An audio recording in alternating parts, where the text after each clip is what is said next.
Israel और Iran के बीच जारी जंग में अमेरिका की एंट्री हो गई है। अमेरिकी वायुसेना के B-2 बॉम्बर विमानों ने कल रात ईरान के 3 प्रमुख परमाणु ठिकानों पर वार किए। इस घटनाक्रम के कुछ ही घंटों बाद भारत के प्रधानमंत्री नरेंद्र मोदी ने ईरान के राष्ट्रपति मसूद पेजेशिकियान से टेलीफोन पर बातचीत की। पीएम मोदी ने एक्स यानी ट्विटर पर पोस्ट के जरिए इस बात की जानकारी दी। उन्होंने लिखा, ईरान के राष्ट्रपति मसूद पेजेशिकियान से मेरी बात हुई। हमने मौजूदा स्थिति के बारे में विस्तार से चर्चा की। मैंने सैन्य संघर्ष पर गहरी चिंता व्यक्त की और तत्काल तनाव कम करने के लिए संवाद और कूटनीति का रास्ता अपनाने पर अपना आह्वान दोहराया। मैंने क्षेत्रीय शांति, सुरक्षा और स्थिरता की शीघ्र बहाली की मांग की।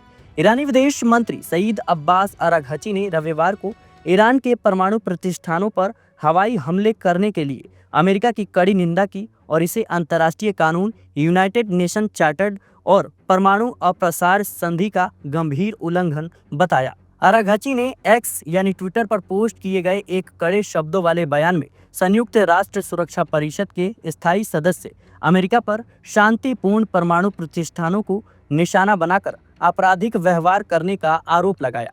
ईरानी विदेश मंत्री ने एक पोस्ट में कहा कि आज सुबह की घटनाएं उकसाने वाली हैं और इसके दीर्घकालिक परिणाम होंगे। संयुक्त राष्ट्र के प्रत्येक सदस्य को इस बेहद खतरनाक, अराजक और आपराधिक व्यवहार से चिंतित होना चाहिए। संयुक्त राष्ट्र चार्टर्ड के प्रावधानों का हवाला देते हुए अराघची ने यह भी कहा कि ईरान आत्मरक्षा के अपने अधिकार का प्रयोग करने के लिए सभी विकल्प सुरक्षित रखता है।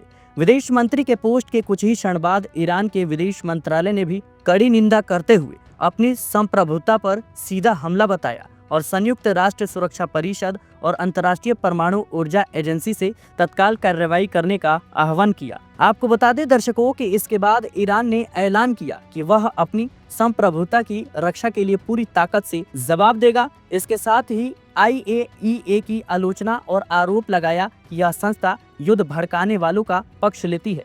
तेहरान ने चेतावनी दी कि अमेरिकी कार्रवाइयों के सामने अंतर्राष्ट्रीय समुदाय की चुप्पी अभूतपूर्व और व्यापक खतरे को जन्म देगी। साथ ही कहा कि वैश्विक समुदाय को यह नहीं भूलना चाहिए कि यह अमेरिका ही है जिसने चल रही कूटनीतिक प्रक्रिया के दौरान ईरान के खिलाफ युद्ध शुरू किया। संयुक्त राष्ट्र से ईरान ने कहा कि अमेरिका अंतर्राष्ट्रीय मानदंडों से बाहर जाकर काम कर रहा है। ईरान ने इजराइल पर निशाना साधते हुए कहा कि अमेरिका अपनी कार्रवाइयों से एक नरसंहारकारी कब्जा करने वाले शासन की मदद कर रहा है। आपको बता दें दर्शकों कि जहां एक तरफ ईरान पर हमला करने के बाद अमेरिकी राष्ट्रपति डोनाल्ड ट्रंप का कहना है कि अब हम शांति चाहते हैं, तो वहीं ईरान ने भी खुले तौर पर ऐलान कर दिया है कि अब हम पूरी ताकत से जवाब देंगे, जिससे संकेत मिलता है कि ईरान अब अमेरिका के खिलाफ भी कोई बड़ा कदम उठा सकता है।